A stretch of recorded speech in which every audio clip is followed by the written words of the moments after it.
cell phone as well. Can you see the microphone in the shot? Yeah. What about now? No, that's cool. Thank you. That's the paper. Yeah, I'll get Maria to get you the examination pass. Yeah, all right.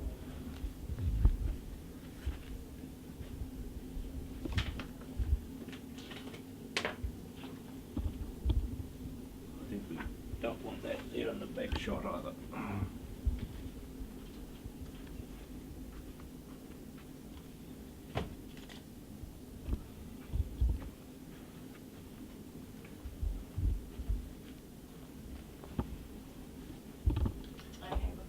Okay, thanks very much.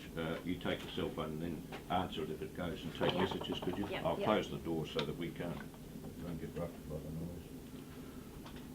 noise. All right. I'll give you these forms to look over. Oh yeah, what's all this, a consent or something? It is. Yeah. Release for your office and for you, Talent Form.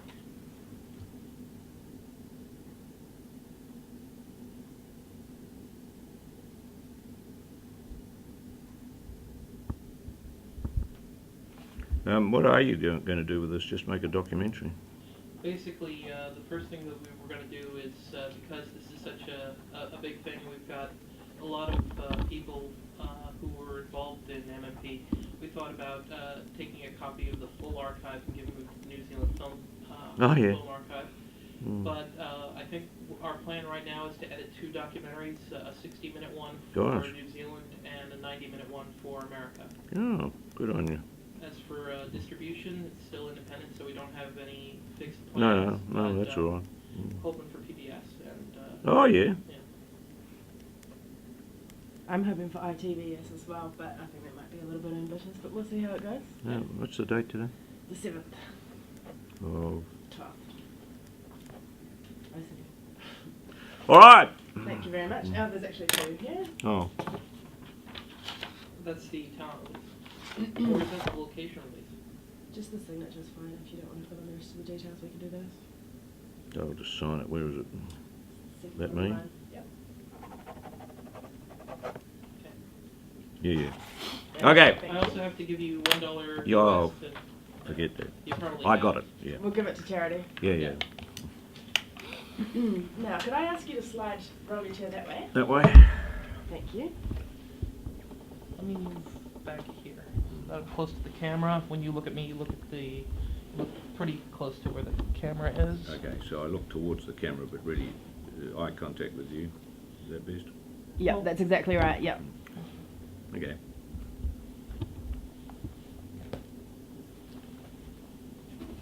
Let me know when we're rolling. Okay. Cute wee camera. They got much smaller over the years. Yep. Yep, and that records in high definition, so, yep. Cool, I'm ready to go. All right, are we rolling? Yes. All right. Sir Geoffrey, I believe that's the correct way to address you. Sir Geoffrey, could you tell us a little bit about who you are and what your position was with the New Zealand government and what your position is with the New Zealand government today? Well, at the time that MMP came, I was a Minister of the Crown, and I was the Minister of Justice and the Deputy Prime Minister when we set up a Royal Commission to look at the electoral system. That was part of the Labor government's policy, of which I was the Deputy Leader and later became the Prime Minister. And the whole idea was that first past the post seemed to produce very strange results. We found, for example, in the 1970s and early 80s that the Labor Party would secure more popular votes than the National Party, and in those days we really only had 2 parties. The Labor Party would secure more popular votes but not win the election. And that was the impetus which caused the Labor Party to adopt a policy to examine the electoral system. And that was what caused a policy pledge to be made before the 1984 election to set up a Royal Commission to examine the electoral system. We did that. It was chaired by Sir John Wallace. It had a number of other eminent constitutional lawyers and people on it, Sir Kenneth Keith. It had the government statistician who was retired. It had a Maori research person, and it had a political scientist, Professor Mulgan. And it was a high-powered commission. It had no politicians on it. That was deliberate. I didn't think that the major political parties would favour much change, and that proved to be the case. Okay. This book here, New Zealand Adopts Proportional Representation by Keith Jackson and Alan McRoby, credits you on as early as page 3 with being, I believe, the principal architect of change. Do you agree with that assessment? Well, I think it's true in this sense that it was my efforts that led to the establishment of the Royal Commission. I certainly, when the Royal Commission report came down, tried to get it adopted. That was a very difficult thing, as that book demonstrates. And in the end, it was adopted by a series of accidents to some degree, as a result of a pledge made first by David Longy in an election campaign and later by Jim Bolger in the opposition. And the result is we had a referendum. We had 2 referenda, actually, and this system was adopted that had been recommended by the Royal Commission. It is a bit much to say that I am the only actor in this. I was not. There were many, many others and many diverse opinions, but I probably had more to do with it than most people, but that's as much of a claim as I would make. Okay. You mentioned that the 1978 and 1981 elections. Do you believe people saw after 1978 the elections as an aberration in an otherwise normal political process? Well, it was unusual to lose, to win the popular vote and not be the government in a parliamentary system. But it's always possible because in the first past the post system, it's electorate by electorate. And in those days, political campaigns in New Zealand were based in what we would call marginal seats. There'd be about 20 of them. And in a seat like the one I had in Christchurch Central, you didn't have to campaign at all. It was a very safe Labor seat. And I was sent away by my organisation to campaign in marginal seats. And so a Westminster election is a very difficult thing for an American audience to get their heads around, because the Americans are used to a system of separation of powers. We don't have that system in New Zealand. In New Zealand, the government is drawn from the legislature, which is a stunning notion to an American and deeply unconstitutional. But that is the way it works here, and so you are in effect electing the executive by electing the parliament, but you're doing it indirectly. You know that there's a party political contest. You know that one party will get more seats than the other, and in first past the post, if you've got a majority, you can do anything in the New Zealand Parliament.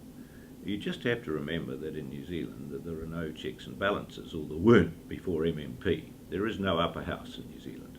That was abolished in 1950. There is no constitution in the sense that the Americans understand that term. The Parliament in New Zealand can pass any law it likes on any subject without restraint, and it can do so quickly. The executive was, in those days of first past the post, dominant. An Australian constitutional lawyer described New Zealand as an executive paradise. The Parliament was weak and the executive was strong. What MMP has done is strengthen the Parliament and weaken the executive. You mentioned, you wrote a book called Unbridled Power. I did. And when MMP was adopted, the book changed its title to Bridled Power. That's right. That's a pretty strong claim that MMP has put a bridle on power, but do you think it... Oh, it certainly has, because what MMP produces, or tends to produce, is minority governments. The government does not have an automatic majority in the House. So it's a bit like John C. Calhoun, that famous Southern political philosopher who was a senator in the United States before the Civil War. It's a doctrine of concurrent majorities. It's where you put up a bill and a certain degree of parties will support it. They come together on that, but on the next bill, it's a different set. And so what you have is the government that used to be dominant in the Parliament has to go hunting for support for its measures. And it has to get them from minority parties. Sometimes it gets it from the other big party in the House. There was an occasion in New Zealand involving a Singapore Free Trade Agreement where the coalition government was split. The National Party and the Labour Party combined to pass the legislation. That doesn't happen often, but it can happen. And so this system has provided a set of checks and balances that we never had before, and it is the most important constitutional development in a century in New Zealand. I should perhaps say to you that New Zealand is a very sensitive little democracy. It has a lot of public debate on everything all the time. It's a small country, 4 million. It's got a very vigorous media. There's public discussion of a very vigorous sort, sometimes in terms that would shock Americans, because in America public discourse tends to be more polite than it is in New Zealand. But it is a febrile little democracy with things jumping up and down all the time. And so people do, I think, the diversity of New Zealand has increased enormously in recent years. We have 20% of the population of minorities here. They may be Maori, they may be Pacific Islanders, there's a significant number of Asians now. One thing that the MMP system has done is to increase the diversity of the parliament. We have a Muslim MP, we had a transsexual MP up until recently. We've got more women in the parliament, we've got more Maori in the parliament. I mean, the parliament is a pretty interesting place. You know, when I went there as an MP, it was dominated by ageing white males. No longer. Actually, when you went there as an MP in a by-election in 1979, if in 1979 there was an MMP system, would you still have gone with the Labour Party? Oh yes, I think that's so. And the interesting thing is that I think that political parties have to some degree under MMP become more important, because the party vote is the key vote that determines the government. Under MMP you get 2 votes, one for a constituency or electorate MP and the other for a party. It took quite a while for the New Zealand public to understand that what determined the government was actually the party vote. Do you think that, how would you compare popular skepticism in the political process before MMP was established to afterwards? Well, you know, there have been a lot of constitutional changes that have changed the way the government works. In New Zealand, we passed an Official Information Act in, I think it was 1982, which, or might have been 1983, which opened up the government enormously. You could find out the advice that ministers had been getting. It was an open government sort of statute. And it took away many of the mysteries of the executive government. And that has tended to make people more sceptical, because they can see sometimes that the emperor doesn't have any clothes, that the policy, well, he really wasn't based on anything very substantial sometimes. It's been a very important statute, that statute. And of course in the United States you've had those statutes for about as long as we have. But they have in this country made a profound difference to the operation of our system of government. So that change happened before MMP. I would say that in most Western democracies, and New Zealand is no exception, people are more sceptical about the government than they used to be. They are more sceptical about a lot of things. Public institutions tend to be deconstructed in a postmodern age, and that deconstruction makes people cynical, and it makes them dismissive of institutions. They're not as accepting of authority as they once were, and in my professional lifetime, now more than 40 years, I've seen that. I'm not sure it's a bad development. I think scepticism is a very important thing in any democracy. it's very hard in New Zealand to pull the wool over the eyes of the public, and I think that's as it should be. So how did you sell your proposals for the Royal Commission on Electoral Reform to the rest of your party?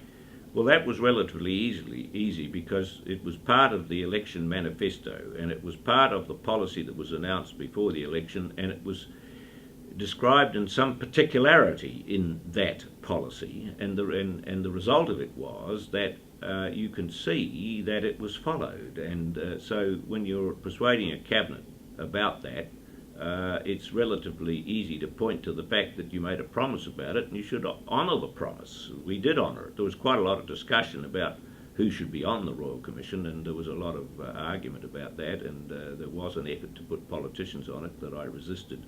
And if I hadn't resisted that, I think the history would have been different. In the beginning, did anybody else really enthusiastically support establishing a Royal Commission? Oh yes, I think the Policy Council of the Labor Party agreed with it. The thing that was motivating them was that they'd lost a couple of elections they thought they should have won, and there was something wrong with the electoral system. The question, of course, was at that time, no one in any Westminster democracy had ever thought of getting rid of the system. I wrote something in the first edition of Unbridled Power saying that we had to look at this, and that was really what was motivating me, and that book was published just before I was elected to Parliament, and it gave me some ability, being elected at a by-election where you get much more publicity, to propagate that idea both in the Parliament and in the party and in speeches outside it, so that it became part of what was a very wide-ranging policy called open government, which had a lot of features to it. This was only one of them, but looking at the electoral system was one of them, and most of the other features of it, including a Bill of Rights and that sort of thing, were also adopted.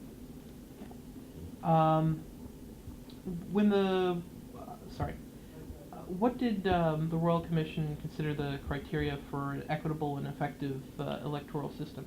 Well, they set down 10 tests about how you would judge an electoral system. It's a highly analytical report, and what they did was to say what you wanted out of an electoral system. Then they set about looking at all the systems. They went around the world, and they looked at the system in Germany, and of course it was the German system that they thought met the best balance. There was quite a lot of argument here that STV would have been a better system, and some of our party advocated that. But in the end, the first referendum, the public was asked to choose between the various systems, and they chose the one the Royal Commission had put up. The result was then, when the second referendum came, it was the Royal Commission versus the rest, versus first past the post. And first past the post lost, not by a big margin, but by a sufficient margin to ensure that the law was changed. After the Royal Commission report came out, before the report came out, did you have a specific version of proportional representation? No, the one that I had advanced was in Unbridled Power, but it seemed to me that I'd read the literature, and the choices between these things was quite complex. There are a number of different proportional systems, and they differ a lot. There's a very interesting system that they had in Tasmania called the Hare-Clark system. Now, when you're evaluating those sorts of choices, it's necessary to have a proper, rigorous examination of them, and that's what the Royal Commission did. And I was very pleased with the Royal Commission report, and when it came out, I went through it carefully and decided we should back it. It was then when difficulty started in the party, because the majority of the party always favoured first past the post. Well, is that just because politicians are unlikely to want to change the system that got them elected? Yes, but there are other reasons. Part of it was that it was thought that the government wouldn't be able to function effectively. I always thought that the New Zealand government had unbridled power and it needed to be curbed, and that was what most of my public life was devoted to doing. Okay. And so what exactly happened during the leaders' television debate in August 1987? Well, that was a fascinating event. David Longy was the leader. He he promised in the debate a referendum on MMP. I was surprised that he did that because it wasn't the party's policy, but there had been internal debates that said that should not happen. But when he did promise it, I was the deputy leader, and I thought, well, that's great, I'm in favour of that, so I backed it. And that caused quite a lot of trouble, and we went through a lot of internal conniptions and comings and goings and alarums and excursions, caucus after caucus, where this was debated, and the place was split on it, and it was going to be very hard to make any progress. And when I became Prime Minister, I wasn't able to promise a referendum, but Bolger, I think, probably thought that I would, and therefore he promised it, and he got into government, and so we had it, and I was delighted about that. There was an effort made, though, to say that the referendum should be by a special majority. It should be more than 50%. And I had to become quite active to try and oppose that, because that seemed to me it would have been really undemocratic.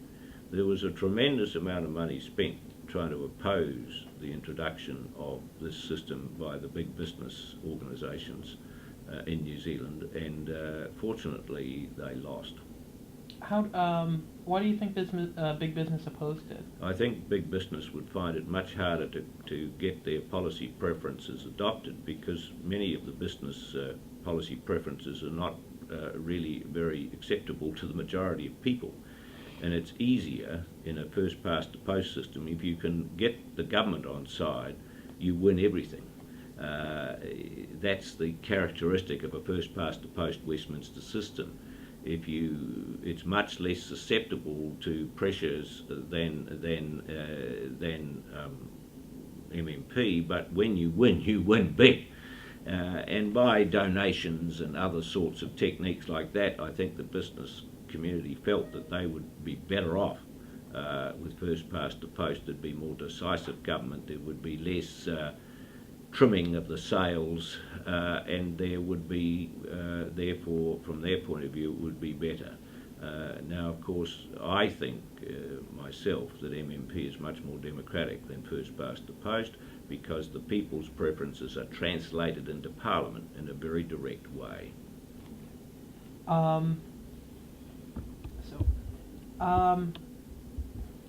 You've anticipated about the next 10 questions.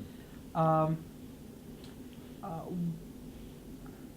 What was your reaction to finding out after the 1992 referendum the amount of voter support both for changing the electoral system and for MMP?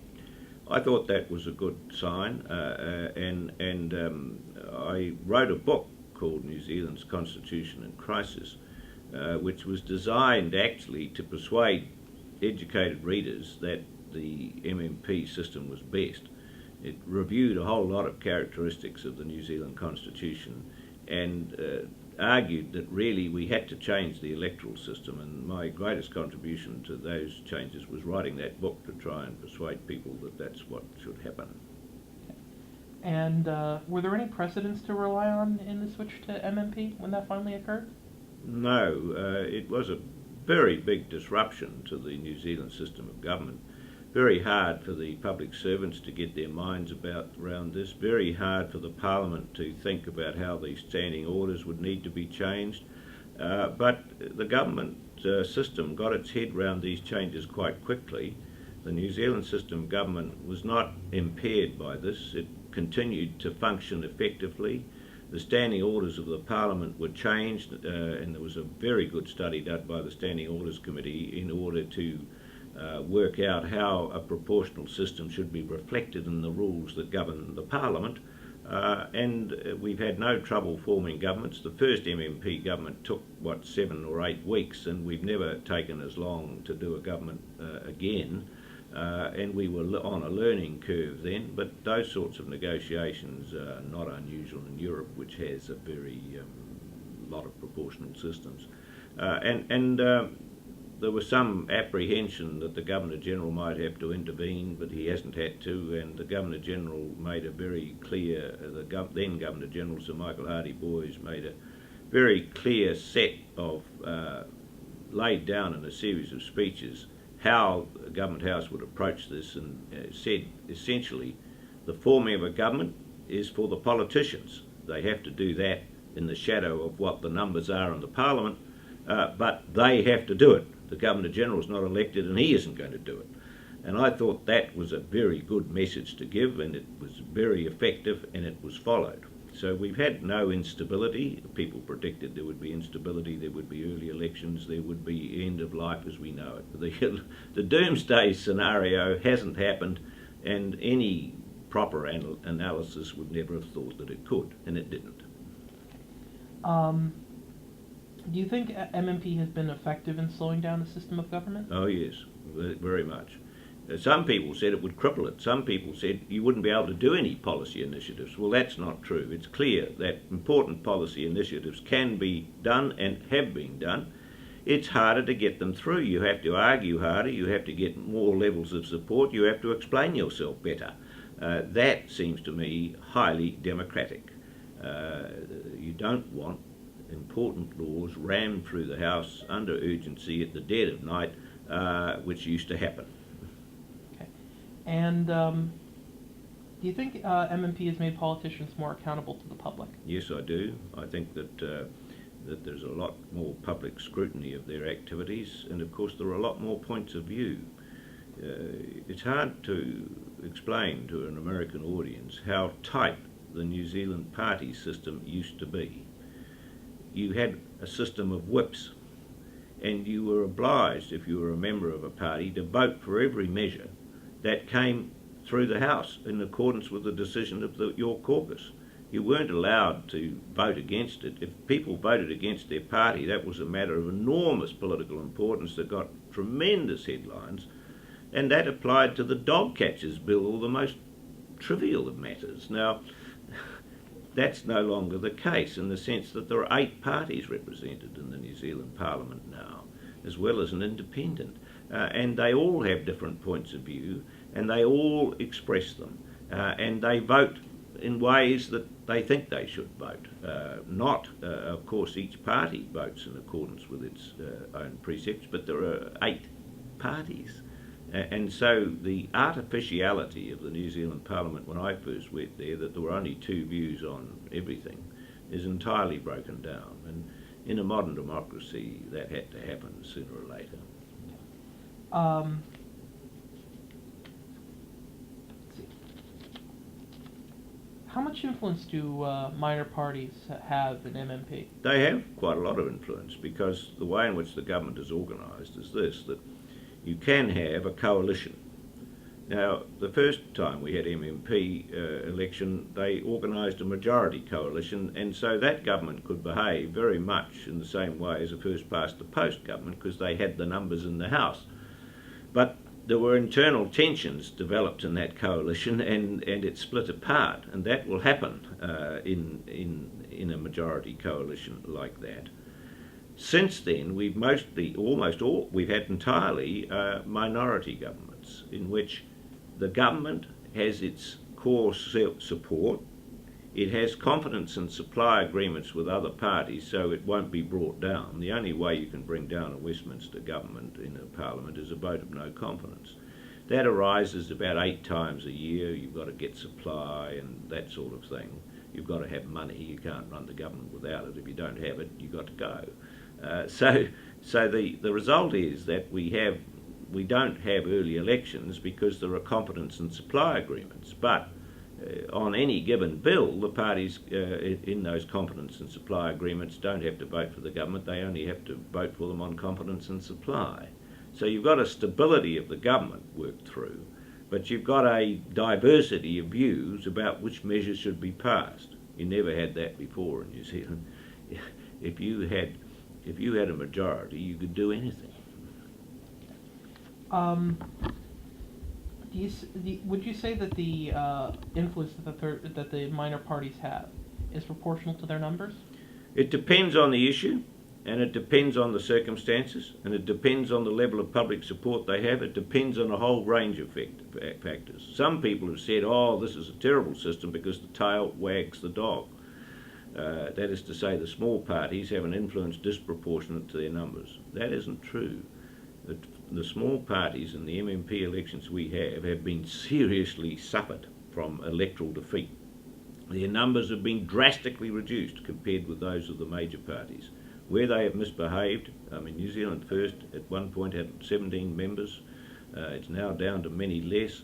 Other parties have had the same experience. It's very difficult for a small party in MMP, and much more difficult than you think, because they can be annihilated much more easily.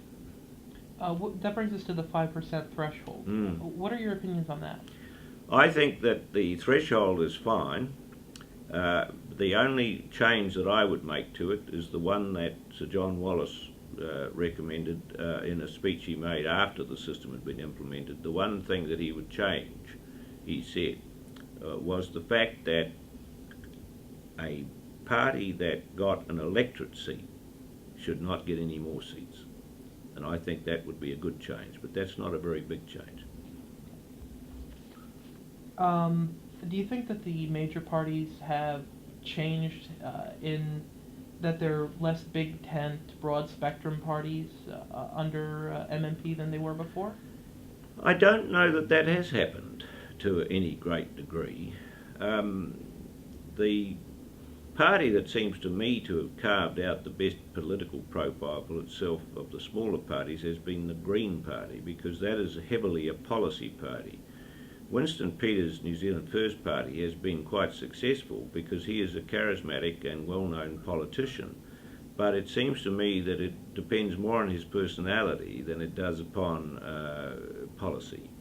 The Maori Party have taken advantage to get to a position of political importance by using the ethnic, cultural aspects of Maori and advancing those, and that I think has the Royal Commission, recommended that the Maori seat should be abolished and that MMP would look after the Maori representation, but that didn't happen, and one of the results is that the Maori have got pretty heavy representation in the Parliament now, and that's probably a very good thing from their point of view. Do you think I should re-ask that question because of the you have a new message thing, or did that show up? Yeah, it showed up in the audio.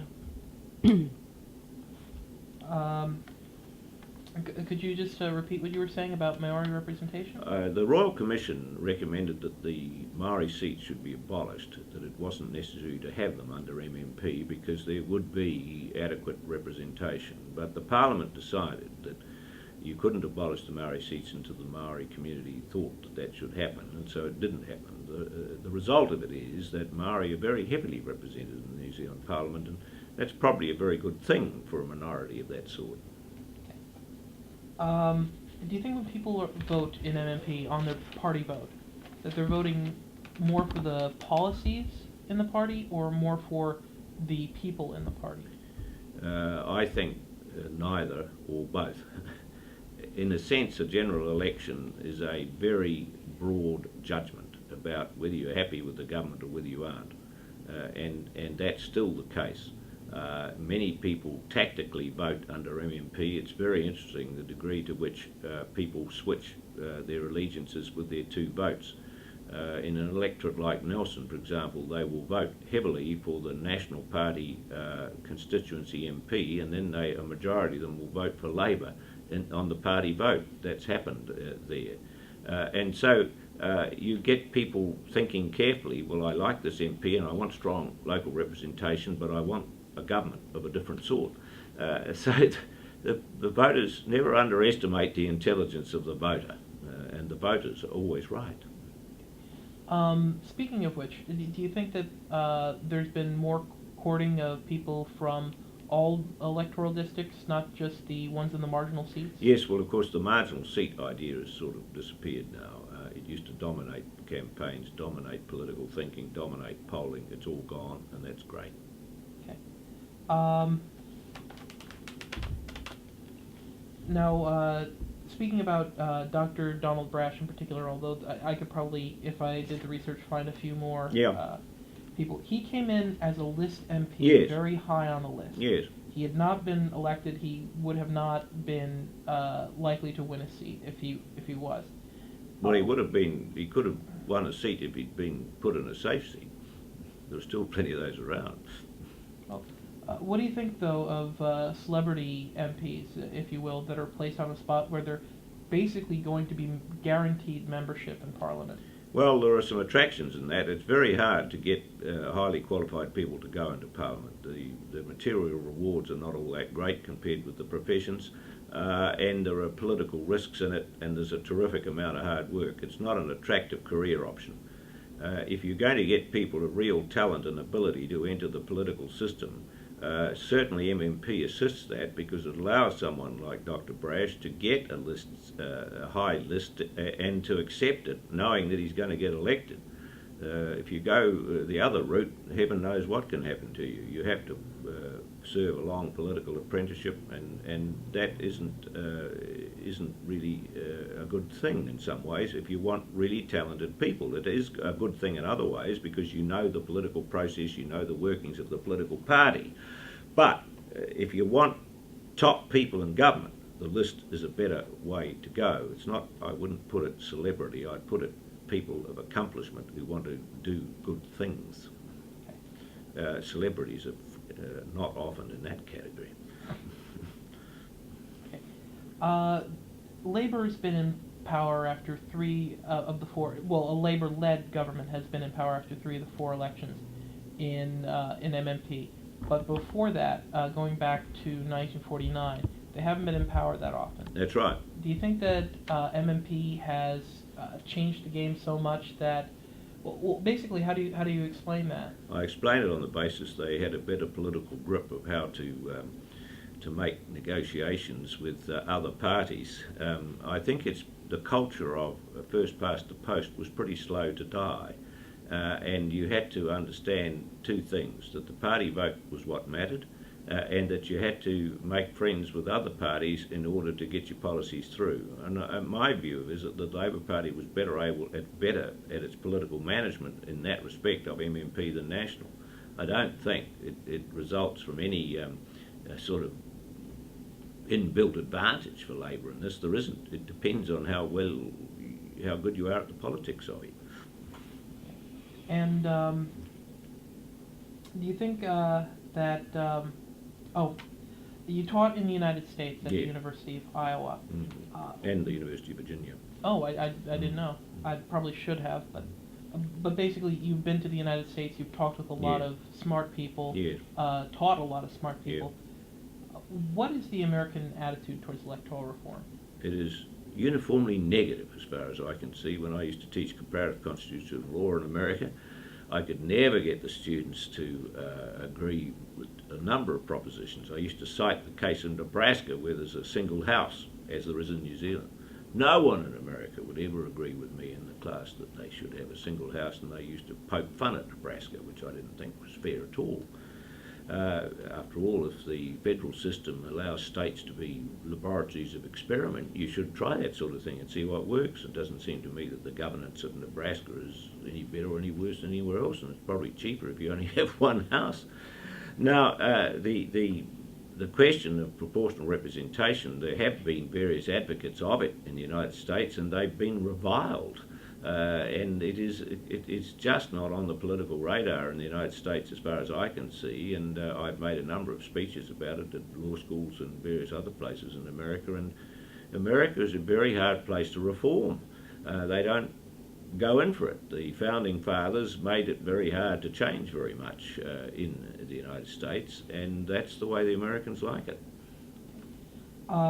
So you don't think that an MMP system would work in America? I think it would work. I just can't see how it would ever get adopted. I mean, one of the problems they've got in the United States is that no one ever votes. I mean, the levels of voter turnout are so low as to be disgraceful and to imperil democracy. And I've not been able to figure out why that is.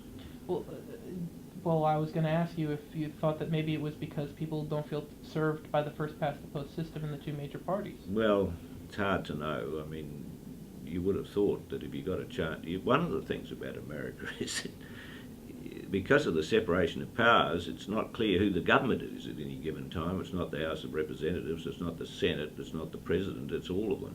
And the result is you can't get rid of all of them all at once in any one election. And so everyone says, oh, another election every 2 years, we're tired of this, it's all the same. I remember going through Hawaii once when there was a wonderful bumper sticker, don't vote, it only encourages them. Now that's a tragedy in a democracy. Do you think MMP has affected the lives of New Zealanders who don't follow politics or current events? Well, government affects the lives of everyone, and government has changed as a result of MMP, so it certainly does. I mean, it also increases the participation because you've got more political parties, more diversity, more opportunities for people's views to be represented. Okay. And when you during the referendum, do you think that the the Royal Commission, and later on the Electoral Commission, foresaw the problem of waka jumping, where a person is elected as a list member of one party and leaves to join another? I think that problem is inherent in all parliamentary democracies, and in a strict party system as we had in first past the post, people used to leave the parties, and it had a very difficult set of circumstances politically would follow from that. I adhere to the Burke system, and I don't think waka jumping it can be stopped by the law and shouldn't be. And there was an attempt to do that by law, but it hasn't been able to be renewed, and I'm glad that it hasn't been able to be renewed because I think it is wrong. You cannot force a member of Parliament to vote against their conscience when they feel so strongly about something they can't support it. And you can't have leaders sort of standing over MPs to say you must vote the way the party says, because in the end you can't make people do that. And so I feel myself that the waka jumping thing is a distraction. The people who did that all suffered electoral defeat. There is also the counter argument that there is, if you take the case of Gordon Copeland, he has left. He was elected as part of the list for United Future. He does not hold an electorate seat, and now he's left United Future. Then you kind of have the question of who does he represent, and does he still serve the people who elected him into office? Well, he is probably trying to still serve them, but he will be history. There is nothing surer than he will not be an MP after the next election. And so, it cures itself. The incentives are that if you do that, you will suffer. And have there been any surprises to you that are good or ill? One of the surprises to me has been in the difference that exists both in the public and within the Parliament on the opinion of the differences between electorate members and list members. Somehow or other there is still some view that an electorate MP is a superior being to a list MP. That is quite untrue. It doesn't happen in Germany. It's based on some atavistic feeling for first past the post, I think. But the truth is that there is no distinction, and it needs to die out.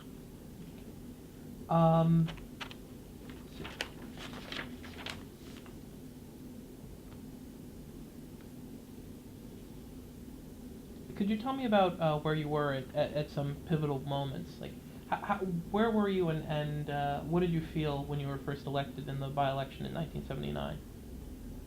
Well, I don't know. I felt pleased that I got to be a member of Parliament, I guess. And when the referenda passed, that was after, I believe, your tenure as I think Prime I Minister. was probably teaching in the United States at that point. There were two referenda. I can't now recollect where I was either of them. With the electronic media, you can follow what's going on pretty easily. Do you remember where you first heard about it? Heard about the? No, I don't. Okay. Was it a surprise that